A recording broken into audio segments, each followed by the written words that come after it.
हाम्रो ध्यान प्राय जसो समय पैसा कसरी कमाउने र कमाएको पैसालाई कसरी बढाउने भन्नेमा हुन्छ। आफूसित अलिकति सेभिङ्स छ भनेदेखि त्यसलाई केमा इन्भेस्ट गर्ने, stocks, mutual funds or maybe gold, real estate. कसैलाई स्टार्टअप गर्न मन होला, कसैलाई ट्रेडिङ गर्न मन होला। मैले भन्न खोजेको हाम्रो प्राइमरी फोकस जहिले पनि आफूसँग भएको पैसालाई कसरी ग्रो गर्ने, हाउ टु ग्रो आवर मनीमा नै हुन्छ। र यो रसमा हामी बिर्सिन्छौँ लाइफको सानो ठुलो अनसर्टेन्टिजको बारेमा, जुनको बारेमा हामी दिनदिनै जसो कुरा गर्दैनौँ। तर त्यस्तो खाले इमर्जेन्सी लाइफमा जुनसुकै बेला पनि आइपुग्न सक्छ, जुनको लागि हामी प्रिपेयर्ड भएको हुँदैनौँ। एक हिसाबले लाइफ चलिरहेको हुन्छ एज प्लान्ड, एकदम पर्फेक्टली।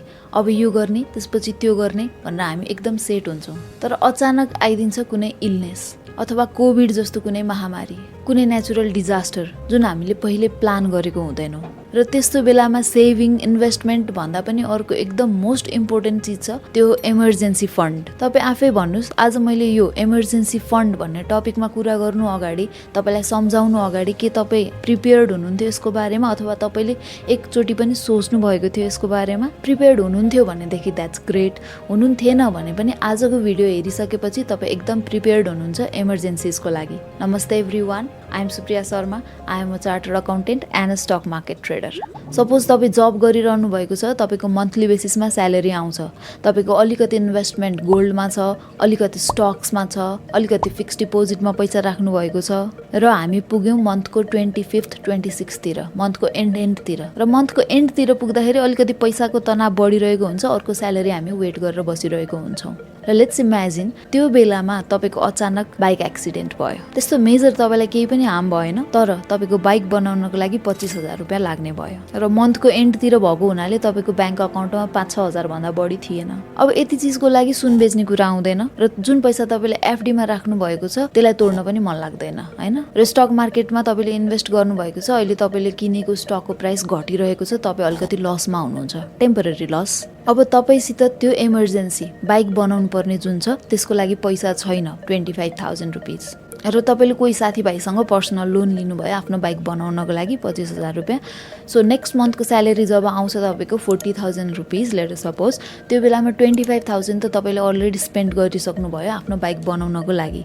सो बाँकी 15,000 रुपियाँले तपाईँको महिना चलाउनु पर्ने हुन्छ। त्यो भनेको त एकदमै नराम्रो ब्याड सिचुएसनमा फस्नुभयो तपाईँ, होइन? यदि तपाईँले यस्तो खाले इमर्जेन्सिजहरू आउला भनेर पहिले नै प्लान गरेर अलिकति पैसा त्यसको लागि छुटाउनु भएको भएदेखि तपाईँ आज यो ब्याड सिचुएसनमा फस्नुहुने थिएन। सो यहाँनिर इम्पोर्टेन्ट हुन्छ emergency fund. So what is emergency fund? Emergency fund भनेको यस्तो अमाउन्ट, यस्तो पैसा जुन तपाईँले छुटाएर राख्नु भएको छ इमर्जेन्सी सिचुएसनको लागि, जुन चाहिँ तपाईँले पहिले नै प्रेडिक्ट गर्न सक्नुहुन्न। जस्तै कुनै पनि बेला तपाईँ बिरामी पर्न सक्नुहुन्छ, तपाईँको परिवारको मान्छे बिरामी पर्न सक्नुहुन्छ, कुनै बेला एक्सिडेन्ट भइदिन सक्छ, कुनै बेलामा आफ्नो कन्ट्रोलमै नभएको नेचुरल डिजास्टरहरू हुन सक्छ, भूकम्प जान सक्छ, जहाँ जब गर्नुहुन्छ त्यो जब छोड्नुपर्ने बेला हुन सक्छ। त्यस्तो बेलाको लागि तपाईँले पहिले नै छुटाएर राख्नु भएको पैसा, अमाउन्ट, समलाई हामी इमर्जेन्सी फन्ड भन्छौँ। अब क्वेसन आउँछ, किन चाहियो त इमर्जेन्सी फन्ड? इमर्जेन्सी भनेको नै एकदम अनएक्सपेक्टेडली, एकदम अनप्लान तरिकाले आउने चिज हो, जुनको बारेमा हामीले सोचेर बसेको हुँदैनौँ,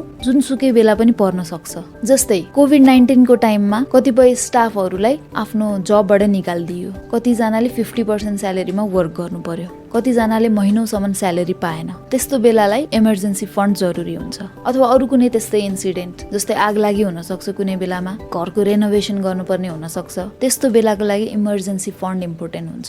एक त जुन इन्सिडेन्ट भयो, जब गयो, आग लागि भयो, एक्सिडेन्ट भयो, त्यो चिजले नै स्ट्रेस दिइरहेको हुन्छ। झन् त्यसमाथि पैसा खर्च हुन लाग्यो भनेर फाइनेन्सियल पोइन्ट अफ भ्यूबाट पनि झन् स्ट्रेस थप्नुभन्दा अलरेडी हामीसित इमर्जेन्सी फन्ड छ भनेदेखि त्यो स्ट्रेस अलिकति कम हुन्छ। र यदि इमर्जेन्सी फन्ड तपाईँले बनाउनु भएन भनेदेखि त्यस्तो सिचुएसनमा, त्यस्तो इमर्जेन्सिजमा अरूसँग लोन लिनुपर्ने हुन्छ, र तुरुन्त भन्ने बित्तिकै लोन पाउन पनि एकदम गाह्रो हुन्छ। किनभनेदेखि त्यस्तो खाले इमर्जेन्सीमा त आजको आजै अथवा आज भोलिमा नै 1-2 दिनभित्र नै पैसा चाहिने हुन्छ नि त। त्यही हुनाले यस्तो सिचुएसनमा चाहिँ इमर्जेन्सी फन्ड एकदमै इम्पोर्टेन्ट हुन्छ, र हामीले इमर्जेन्सी फन्ड पहिल्यैदेखि बनाएर राख्नुपर्ने हुन्छ। त्यसो भएदेखि कति अमाउन्टको बनाउनु पर्छ हामीले इमर्जेन्सी फन्ड? अब आइडियली कुरा गर्ने हो भनेदेखि 6 मन्थको तपाईँको एक्सपेन्सेस बराबरको तपाईँले इमर्जेन्सी फन्ड बनाउनु पर्छ। अलिकति कन्जर्भेटिभ भएर चल्ने हो भनेदेखि 12 मन्थ्सको इमर्जेन्सी फन्ड हामीले बनाउन सकिन्छ र मैले पर्सनली पनि तपाईँलाई 12 मन्थकै इमर्जेन्सी फन्ड बनाउनुहोस् भनेर सजेस्ट गर्छु। अब 6 month emergency fund 12 month emergency fund भनेको के हो भनेदेखि तपाईँको 6 महिनाको अथवा तपाईँको 12 महिनाको जति खर्च हुन्छ त्यो खर्च बराबरको पैसा चाहिँ तपाईँले इमर्जेन्सी फन्ड भनेर छुट्टै राख्नुपर्ने भयो। एक्सपेन्सेस पनि त्यस्तो हाले जुन चाहिँ तपाईँलाई बाँच्नको लागि जरुरी छ, सर्भाइभलको लागि, आफ्नो बेसिक निड फुलफिल गर्नको लागि चाहिन्छ, त्यस्तो खाले एक्सपेन्सेसलाई मात्र हामीले इमर्जेन्सी फन्डमा कन्सिडर गर्छौँ। लेट सपोज तपाईँको स्यालेरी छ 40,000 रुपिज र त्यो मध्ये 15,000 तपाईँ ल्यान्डलर्डलाई पे गर्नुहुन्छ रेन्टको लागि, वाटरको लागि, इलेक्ट्रिसिटीको लागि। त्यस बाहेक खानको लागि तपाईँलाई मन्थली 10,000 खर्च लाग्छ, 25,000 भयो र तपाईँको यदि बच्चा छ उसको एजुकेसनको लागि मन्थली 5,000 तिर्नुपर्छ भनेदेखि र अन्य एकदम अति आवश्यक चिजहरूको लागि 5,000 रुपियाँ छुट्याइदिउँ भनेदेखि मन्थली 30,000 रुपिज तपाईँको बेसिक निडमा स्पेन्ड हुन्छ र बाँकीको 10,000 मध्ये 5,000 चाहिँ तपाईँले अब यता घुमफिर गर्नको लागि होइन, फिल्महरू हेर्नको लागि, रेस्टुरेन्टमा जानको लागि युज गर्नुहुन्छ र 5,000 जुन बाँकी रहन्छ त्यो तपाईँले इन्भेस्ट गर्नुहुन्छ कतै भनेदेखि इमर्जेन्सी फन्डको लागि तपाईँले कसरी अमाउन्ट क्यालकुलेट गर्नु पर्यो भनेदेखि 15,000 जुन रेन्ट, इलेक्ट्रिसिटी, वाटरको लागि जान्छ र 10,000 खानको लागि जान्छ र बाँकी 5,000 एकदम बेसिक निड एजुकेसनको लागि जान्छ। 30,000 रुपियाँ मन्थली चाहिँ तपाईँले इमर्जेन्सी फन्ड बिल्ड गर्नु पर्यो र 6 महिनाको भनेपछि 6 × 30,000 भनेको 1,80,000 रुपियाँ तपाईँले इमर्जेन्सी फन्ड बिल्ड गर्नु पर्यो। यदि 12 महिनाको गर्न चाहनुहुन्छ भनेदेखि 3,60,000 को इमर्जेन्सी फन्ड बनाउनु पर्यो। यो इमर्जेन्सी फन्डमा तपाईँको एकदम बेसिक निड मिट हुने जति मात्र पैसा हामीले राख्यौँ। किनभनेदेखि लेट सपोज तपाईँको जागिर गयो, तपाईँलाई अर्को जागिर खोज्नको लागि 3 महिना 4 महिना लाग्छ भनेदेखि त्यस्तो बेलामा तपाईँ बाहिर रेस्टुरेन्टमा खाना त जानु नहोला अथवा फिल्म हेर्न कतै घुमफिर गर्न त्यो एक्स्ट्रा पैसा तपाईँले युज गर्नुहुन्न होला। तपाईँले मात्र बस्न, खान र अति आवश्यक नतिरी नहुने कुराहरूको लागि मात्र त्यो पैसा युज गर्नुहुन्छ नि होइन। त्यही भएर इमर्जेन्सी फन्ड भनेको तपाईँको एकदम पर्सनल भयो, हरेक मान्छे अनुसार फरक फरक हुन्छ। तपाईँलाई त्यस्तो इमर्जेन्सी परेको बेलामा बेसिक निड फुलफिल गर्नको लागि कति पैसा चाहिन्छ त्यति पैसा नै तपाईँले इमर्जेन्सी फन्डमा हाल्नु पर्यो र यो इमर्जेन्सी फन्ड चाहिँ तपाईँले before any investment, before any saving बनाउनु पर्ने हुन्छ। जस्तै तपाईँ भर्खर जब जान थाल्नु भएको छ र तपाईँले महिनाको 5-10 हजार रुपियाँ जोगाइरहनु भएको छ आफ्नो स्यालेरीबाट भनेदेखि अब यो 5-10 हजार म जम्मा गर्दै जान्छु र इन्भेस्ट गर्छु केहीमा भनेर सोच्नुभन्दा अगाडि पनि पहिला सुरु तपाईँले इमर्जेन्सी फन्ड बिल्ड गर्नुपर्छ। हो सुन्दाखेरि अलिकति यस्तो कसले गर्छ र कति टाइम लाग्छ त्यो इमर्जेन्सी फन्ड बनाउनको लागि, त्यतिन्जेलसम्म त्यो पैसा जम्मा गर्ने अनि त्यसपछिको पैसा मात्र इन्भेस्ट गर्ने भन्ने सुन्दाखेरि अलिकति च्यालेन्जिङ होइन, अलिकति नगरौँ जस्तो लाग्ने त्यो हुन्छ। तर ट्रस्ट मी यो एकदमै इम्पोर्टेन्ट छ before any investment, before any other thing. जसले यस्तो खाले इमर्जेन्सीजहरू फेस गरिसकेको छ उसले बुझ्छ कि कति जरुरी हुन्छ त्यो बेलामा इमर्जेन्सी फन्ड भनेर। इमर्जेन्सी फन्ड बनाउनको लागि सबैभन्दा ठुलो च्यालेन्ज नै त्यही हो, टाइम लाग्छ अलिकति र त्यो कारणले गरेर मान्छेहरू यसलाई अभोइड गर्न चाहन्छन्, नबनाउन चाहन्छन्। But that is not the solution. Emergency fund बनाउनु नै पर्छ सबैजनाले। र कतिजनालाई लाग्छ इन्सुरेन्स गरेको छँदैछ, एक्सिडेन्ट भयो भने अथवा बिरामी भयो भनेदेखि केही पर्यो भनेदेखि इन्सुरेन्सले कभर गरिहाल्छ। तर कतिवटा त्यस्तो इमर्जेन्सी हुन्छ जुनमा चाहिँ इन्सुरेन्स काम लाग्दैन र तपाईँको आफ्नै पैसा चाहिने हुन्छ। त्यस्तो बेलाको लागि इमर्जेन्सी फन्ड जरुरी हुन्छ।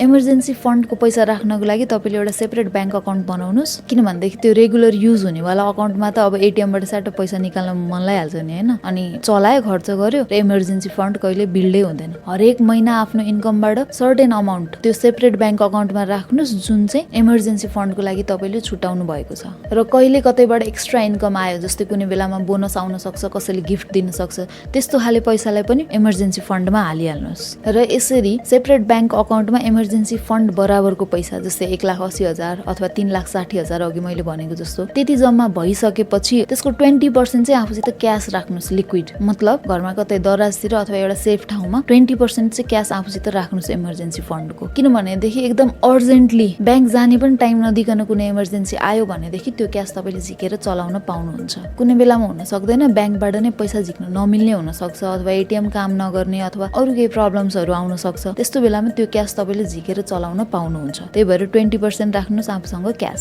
बाँकी जुन 80% अमाउन्ट छ इमर्जेन्सी फन्डको क्यास बाहेक त्यसलाई फेरि लगेर सुन किन्ने अथवा सेयर मार्केटमा कुनै स्टकमा लगाउने त्यस्तो काम चाहिँ झुकेर पनि नगर्नु। किनभनेदेखि इमर्जेन्सी फन्डको पैसा हामीहरूले इन्भेस्ट गर्नको लागि राखेको होइन के, त्यो एकदम इमर्जेन्सी सिचुएसनमा तुरुन्त हामीलाई त्यहाँबाट क्यास चाहियो। त्यही भएर त्यो पैसा एकदम लिक्विड हुनुपर्छ र एकदम स्टेबल पनि हुनुपर्छ। लिक्विड मतलब तपाईँले चाहनुभयो भने तुरुन्त 1 दिनभित्र नै म्याक्सिमम त्यो पैसा निकाल्न सक्नु पर्यो। त्यहाँ बिचमा केही प्रोसेस हुनु भएन धेरै लामो। काम हो। र स्टेबल मतलब घटी बढी हुने खाली कुनै एसेटमा हाल्नु भएन। जस्तै सुन किन्नु भयो आज तपाईँले इमर्जेन्सी फन्डको पैसाले, अब भोलि जब इमर्जेन्सी पर्यो त्यो पैसा झिक्नु पर्यो, त्यो बेलामा सुनको भाउ घटिरहेको छ भनेदेखि त तपाईँलाई घाटा भयो होइन। इमर्जेन्सी फन्ड बनाएको त मतलबै भएन नि। त्यही भएर जुन चिज स्टेबल छैन त्यो चिजमा इमर्जेन्सी फन्डको पैसा लगाउनु मिल्दैन। इमर्जेन्सी फन्डको पैसा हाइली लिक्विड र स्टेबल ठाउँमा लगाउनु पर्यो। जस्तै तपाईँले अब हाई इन्ट्रेस्ट दिने सेभिङ अकाउन्टमा राख्न सक्नुहुन्छ, अलग अलग ब्याङ्कमा बुझेर कुन ब्याङ्कको चाहिँ सेभिङ अकाउन्टमा चाहिँ बढी इन्ट्रेस्ट पाउन सक्नुहुन्छ त्यस्तो खाले सेभिङ अकाउन्टमा राख्न सक्नुहुन्छ।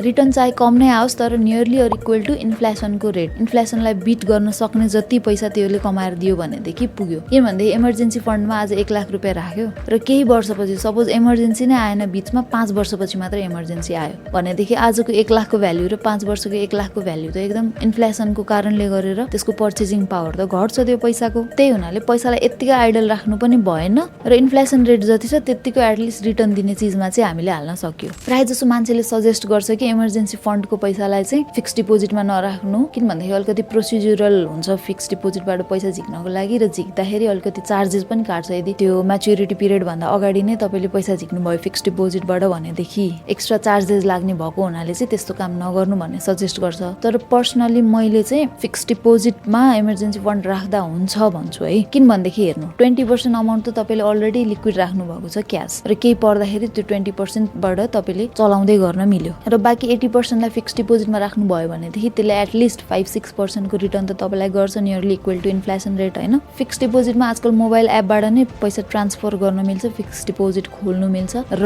क्लोज गर्दाखेरि पनि 1 दिनभित्र नै त्यो फिक्स डिपोजिटको पैसा तपाईँको नर्मल सेभिङ अकाउन्टमा आइहाल्छ। त्यही भएर त्यति धेरै प्रोसिड्युरल छैन, अलिकति चार्जेस लाग्छ प्रिम्याच्योर एफडी क्लोज गर्दाखेरि, तर लिक्विड चाहिँ हुन्छ मेरो विचारमा है। तपाईँको इमर्जेन्सी फन्डमा पैसा छ र तपाईँको साथीले सजेस्ट गर्यो एउटा स्टक छ यसमा अहिले पैसा लगा, यो स्योर बढ्नेवाला छ, बढेर झन् तेरो पैसा बढ्छ, यसमा पैसा अहिले लगाउनै पर्छ भनेदेखि तपाईँलाई फेरि लोभ लाग्न सक्छ। इमर्जेन्सी फन्डको पैसालाई पहिला सुरु त्यहाँ लगाइदिन्छु अनि त्यहाँबाट अलिकति बढेपछि झिक्यो भनेदेखि झन् इमर्जेन्सी फन्ड बढिहाल्यो नि होइन। यस्तो खाले मिस्टेक चाहिँ नगर्नु होला। इमर्जेन्सी फन्डको पैसा स्टकमा अथवा अरू कुनै पनि चिजको लागि युज गर्नै मिलेन। जस्तै कहीँ घुम्न जान मन लाग्ला, इमर्जेन्सी फन्डमा त्यत्रो पैसा जम्मा गरेको छँदैछ, मेरै मेहनतको पैसा त हो नि, एकचोटि घुमेर आइदिन्छु के फरक पर्छ र भनेर घुम्न जान मन लाग्ला, फेरि त्यस्तो चाहिँ गर्नु भएन है। इमर्जेन्सी फन्डको पैसालाई इमर्जेन्सीको लागि मात्र युज गर्नु पर्यो। जे पर्पसको लागि त्यो इमर्जेन्सी फन्ड बनाएको हो त्यो बिर्सिनु भएन। यसरी इमर्जेन्सी फन्ड बनाइसकेपछि सपोज अघिको त्यो मैले बाइक एक्सिडेन्टवाला एक्जाम्पल दिएँ, त्यसमा तपाईँको बाइक बनाउनु पर्ने थियो 25,000 रुपियाँको, तपाईँले इमर्जेन्सी फन्डबाटै 25,000 रुपियाँ चलाउन सक्नुभयो। कोहीसित लोन माग्नु पनि परेन, स्ट्रेस लिनु पनि परेन होइन। सो तपाईँको फाइनेन्सियल स्ट्रेस कम भयो इमर्जेन्सी फन्डको कारणले। अब एकचोटि इमर्जेन्सी फन्डको पैसा कुनै इमर्जेन्सीको लागि चलाइसक्नु भयो भनेदेखि फेरि त्यसलाई रिफिल गर्न चाहिँ नबिर्सिनु होला। जस्तै बाइक बनाउनको लागि 25-30 हजार निकाल्नु भयो बनाउनु भयो भनेदेखि फेरि 25-30 हजार रुपियाँ अरू कुनै इन्भेस्टमेन्ट सेभिङ गर्नुभन्दा अगाडि इमर्जेन्सी फन्डमा तपाईँले फेरि भर्नु पर्यो है। टाइम अनुसार टाइममा इमर्जेन्सी फन्डको पैसालाई रिभ्यू गर्नु पर्यो, अपडेट गर्नु पर्यो, किनभनेदेखि सिचुएसन चेन्ज हुँदै जान्छ, तपाईँको बेसिक निड्सको लागि चाहिने पैसा बढ्न सक्छ होइन। चेन्ज सिचुएसन अनुसार आफ्नो इमर्जेन्सी फन्डलाई अपडेट गर्दै जानुपर्छ। त्यसमा कति पैसा राख्नुपर्ने हो हिसाब गरेर त्यति पैसा चाहिँ पहिला सुरु बनाइहाल्नु पर्यो इमर्जेन्सी फन्डमा। त्यसपछि बाँकी इन्भेस्टमेन्ट होइन, ट्रेडिङ अथवा कुनै बिजनेस गर्नुपर्ने छ अथवा जे गर्नु मन छ आफूलाई, भ्याकेसनमा जानु मन छ भने त्यो सबै चिजहरू इमर्जेन्सी फन्डमा पैसा राखिसकेपछि मात्र आउँछ है। हो अलिकति गाह्रो छ इमर्जेन्सी फन्ड बनाउनको लागि, हामीहरूलाई बानी छैन, त्यति डिसिप्लिन छैन, पैसा जम्मा गरेर त्यसलाई युज नगरिकन एउटा सेपरेट ब्याङ्क अकाउन्टमा राख्नु पर्यो रे, इन्भेस्ट गर्न नि पाइएन रे, त्यो हामीलाई बानी छैन अलिकति। र हामी चाहन्छौँ कि आफ्नो पैसा ग्रो गरौँ होइन, त्यसबाट एकदम खतरा रिटर्न आओस्, सकेसम्म चाँडो आफ्नो पैसालाई बढाउँ, यो सबै हाम्रो चाहना हुन्छ। त्यो भन्दैमा इमर्जेन्सी फन्ड नबनाउनु मिल्दैन। यो सबै चिजभन्दा अगाडि फर्स्ट प्रायोरिटीमा इमर्जेन्सी फन्ड आउनुपर्छ र त्यसपछि मात्र तपाईँ आफ्नो पैसालाई ग्रो गर्ने बारे सोच्नुपर्छ, त्यो पनि इमर्जेन्सी फन्डको पैसाले होइन। त्यसलाई त अब बिर्सिदिने हो, बनाएर बिर्सिदिने हो, बेला बेलामा रिभ्यू गर्ने हो र एकदम इमर्जेन्सी पर्दा मात्र चलाउने हो। इन्भेस्टमेन्ट गर्नको लागि, ट्रेडिङ गर्नको लागि, बिजनेस गर्नको लागि, आफ्नो सौख पुरा गर्नको लागि, आफ्नो पैसालाई ग्रो गर्नको लागि त्यसपछि सोच्ने हो, त्यसपछिको पैसाले चाहिँ त्यो गर्ने हो है। सो आई होप इमर्जेन्सी फन्डको बारेमा आज राम्रोसँग बुझ्नुभयो होला। तर बुझेर मात्र पनि भएन, एक्चुअलमा नै यसलाई आफ्नो लाइफमा अप्लाई गरेर इमर्जेन्सी फन्ड तुरुन्तै बनाउनु पर्यो। यदि बनाउनु भएको छैन भनेदेखि, बनाइसक्नु भएको छ भनेदेखि त धेरै राम्रो भयो। आजको कुराबाट तपाईँले के एडिसन गर्नुपर्ने छ आफ्नो फन्डमा, के चेन्जेस गर्नु छ भनेदेखि पनि गर्नु होला। Thank you so much for watching Trading Talks Nepal. I will see you guys in the next video. By.